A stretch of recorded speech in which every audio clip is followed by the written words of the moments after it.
आइए देखते हैं कि इसका सिलेबस क्या है और तैयारी कैसे करनी है। तो एक तो ये सबसे पहले कि प्रश्न जो होंगे टोटल पूछे जाएंगे 100 क्वेश्चन। टाइम दिया जाएगा 2 घंटे, यानी 120 मिनट में आपको 100 क्वेश्चन करने होंगे और 100 नंबर के क्वेश्चन होंगे, यानी 1 नंबर का 1 क्वेश्चन। और और जो सिलेबस डिवाइड है, इंडियन हिस्ट्री के 5 क्वेश्चन होंगे, ठीक है, वो हिस्ट्री पूरी ये है। इन इंडियन नेशनल मूवमेंट के 5 क्वेश्चन होंगे, ज्योग्राफी के 5 होंगे, अर्थव्यवस्था के 5 क्वेश्चन होंगे, इंडियन कॉन्स्टिट्यूशन के 5 होंगे, सामान्य विज्ञान के 5 होंगे, अंक गणित के 5 क्वेश्चन होंगे, हिंदी के 5 क्वेश्चन होंगे, अंग्रेजी के 5 क्वेश्चन होंगे। उसके बाद में लॉजिकल रीजनिंग के 5 क्वेश्चन होंगे। फिर करंट अफेयर 10 क्वेश्चन होंगे, यहां से 10 क्वेश्चन की लाइन शुरू होती है, ठीक है। सामान्य जागरूकता जनरल अवेयरनेस के फिर से 10 क्वेश्चन होंगे। उसके बाद में अपठित हिंदी गद्यांश के 10 क्वेश्चन रहेंगे और ग्राफ के 10 क्वेश्चन रहेंगे, साथ में तालिका के 10 क्वेश्चन होंगे।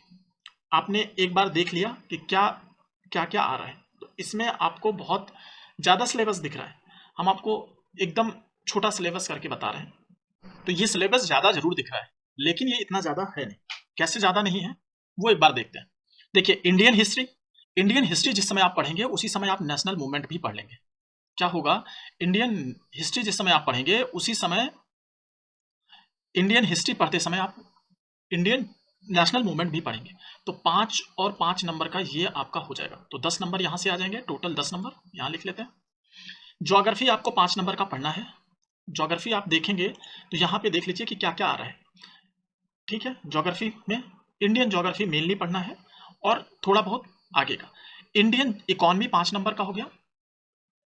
साइंस हो गया जनरल साइंस, जिसमें फिजिक्स केमिस्ट्री मैथ हो जाएगी थोड़ी बहुत जो आपका रहेगा। उसके बाद जनरल हिंदी 5 नंबर का रहेगा, इंग्लिश 5 नंबर का रहेगा, मैथ 5 नंबर का रहेगा और लॉजिकल रीजनिंग 5 नंबर का रहेगा। इस तरीके से टोटल मिलाओगे तो 10 नंबर 10 नंबर 10 नंबर और 5 नंबर ये, तो ये कुल मिलाकर के आप पहुंच गए अब तक 50 नंबर, राइट। अब आपको सबसे आसान करंट अफेयर और जनरल अवेयरनेस, इसके 10-10 क्वेश्चन रहेंगे, 10 और 10। करंट अफेयर आपको नॉर्मली 1 साल का पढ़ लेना, क्योंकि 10 क्वेश्चन आ रहे हैं, तो 1 साल का आप पीछे हर मंथ का टाइम देके पढ़ लेना है। उसके बाद जनरल अवेयरनेस जो ऊपर पढ़ा है वही है, जनरल अवेयरनेस जो ऊपर पढ़ा है वही है। इसके बाद में टेबल पे सवाल आएंगे और ग्राफ पे आएंगे, ठीक है। और ये चीज ये रीजनिंग है, लॉजिकल रीजनिंग के ही सवाल इसमें रहते हैं, उसी टाइप के या उसी का पार्ट होता है ये। अब इसमें 2 क्वेश्चन रहेंगे जिसके अंदर 2 बड़े मतलब पैराग्राफ रहेंगे, एक्चुअली ये पैराग्राफ है, 2 पैराग्राफ रहेंगे। उन 2 पैराग्राफ में 5-5 क्वेश्चन रहेंगे, इस तरीके से 10-10 क्वेश्चन के ये हो गए, और हिंदी पे भी 10 क्वेश्चन रहेंगे। तो इस तरीके से मिला के 50 नंबर का ये हो गया। कैसे, हिंदी एक एक ग्राफ वाला क्वेश्चन, दूसरा टेबल वाला क्वेश्चन 30 हो गया।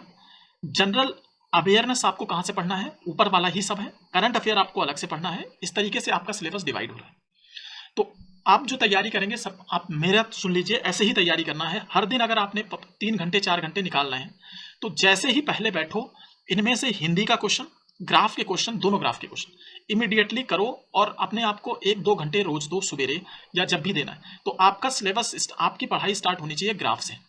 समझ में आ गया, ग्राफ, हिंदी और टेबल के क्वेश्चन से स्टार्ट होनी चाहिए। उसके बाद आप करंट अफेयर थोड़ा पढ़ लो, बाकी सबके लिए तब जाओ। बिना ये किए अगर आप ये करते हैं, तो अगर आपने ये चीज कर लिया तो आप समझो हिंदी से आपको मिलेंगे 10 नंबर, और ये पूरे नंबर हो जाएंगे। ऊपर वालों का भरोसा नहीं है, ऊपर वाले का मतलब इंडियन हिस्ट्री, इंडियन ज्योग्राफी, इन सब का भरोसा नहीं कि सारे क्वेश्चन आप कर पाएंगे। लेकिन ये मेरा ये मान लीजिए कि अगर आप इनको तैयार करते हैं तो इसमें से पूरे 50 में से 50 ये नहीं हो पाएगा। हिंदी वाला पूरा का पूरा 10 नंबर हो जाएगा, ग्राफ, दोनों ग्राफ के 10-10 क्वेश्चन पूरे हो जाएंगे, तो 30 नंबर यहां से बिना किसी गलती का और तुरंत हो जाएंगे। एग्जाम में भी इन्हें ही सबसे पहले पहुंचते, अगर आपकी तैयारी अच्छी हो गई है तो इन्हें पहुंचते ही कर देना है। इस तरीके से अगर आप तैयारी करेंगे तो आपका सिलेक्शन 100% और स्कोर बहुत अच्छा आ जाएगा, क्योंकि आपको 30 नंबर ये फ्री का दे रहे हैं, 30-40 नंबर ये एकदम फ्री का दे रहा है। तो एक बार आइए सिलेबस को डिटेल में देख लेते हैं। और एक और बात जो इंपॉर्टेंट है यहाँ पे कि 1/4 नेगेटिव मार्किंग इसमें रहेगी, जो सबसे ज्यादा याद रखने वाली चीज। तो इंडियन ज्योग्राफी, पहले तो ये समझिए कि आपको पढ़ना नीचे से सिलेबस को है। कहां से पढ़ना है, एकदम नीचे से। और रोज ये जो 10 नंबर के 3-4 हैं, 10 नंबर वाले, ये इसके रोज एक एक सेट लगा लो। रोज एक सेट इसका लगाओ, अभी से एक सेट इसका लगाओ, एक सेट इसका लगाओ, 3 हो गए। इसके 30 नंबर के हो गए। बाकी करंट अफेयर जो आप पढ़ोगे वो आप हर महीने की 12 महीने की पढ़ लो। 10 नंबर का सवाल है, 12 महीने की पढ़ लोगे आपका हो जाएगा। हर महीने पढ़ने का 2-2 घंटे 3-3 घंटे लगेंगे। जनरल अवेयरनेस जो ऊपर का टॉपिक दिया हुआ है वहीं से आएगा, तो इसलिए वहां से ही पढ़ लेना है।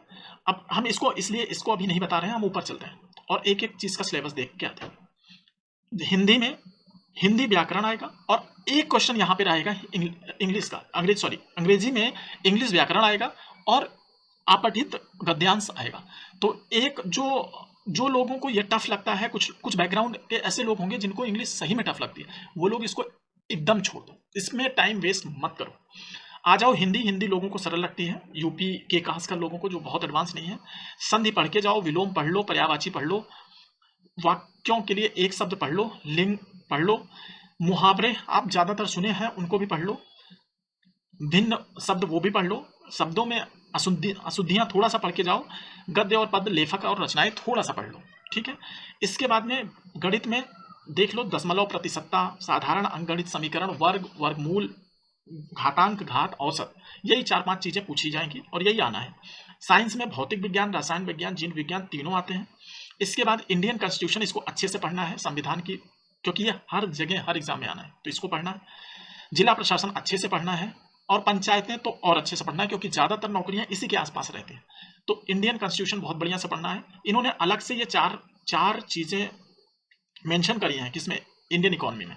तो जीएसटी आपको पढ़ लेना है इंडिया के कॉन्स्टिट्यूशन से रिलेट करके, आर्थिक सुधार, श्रम सुधार, ढांचागत सुधार और कृषि सुधार, इस पे इन्होंने अलग से दिया है। बाकी आपको इंडियन इकोनॉमी में जो टॉपिक पढ़ने हैं वो।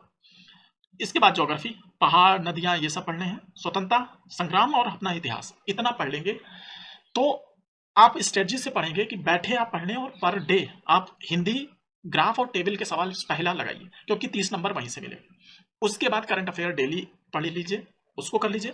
बाकी बचा एक एक सब्जेक्ट आप करते जाइए तो आपका सिलेक्शन कोई नहीं रोक सकता। जो पैराग्राफ वाले क्वेश्चन है बस उनको मैं थोड़ा सा दिखाना चाहता हूं आपको कि कौन से हैं और कैसे क्वेश्चन आते हैं। तो देखिए एक गद इस तरीके का पद दिया हुआ है, कोई पूरा बड़ा सा पैराग्राफ दिया हुआ है, उसके क्वेश्चंस दिए हुए हैं। देखिए यहाँ पे 71 to 75 और ये जो क्वेश्चन दिए हुए हैं इन्हीं पे आधारित आपको सवाल दिए जाएंगे। तो आप इसको पढ़ लो, 2 बार पढ़ लो और उसमें से आपको क्या क्या है, जैसे महात्मा गांधी के नेतृत्व में राष्ट्रीय आंदोलन कैसा था। अब ये कोई उपयुक्त गद्यांश में लेखक ने मुख्य रूप से बताया है कि क्या बताया, आप इसको पढ़ोगे तो समझ में आ जाएगा। इस तरीके से दिया है। थैंक यू दोस्तों। अगर आपको हमारा वीडियो अच्छा लगता है तो प्लीज लाइक द वीडियो। हमारा काम अच्छा लगता है तो चैनल को जरूर सब्सक्राइब करिए और अगर आपकी कोई क्वेरी है तो कमेंट करिए। थैंक यू दोस्तों।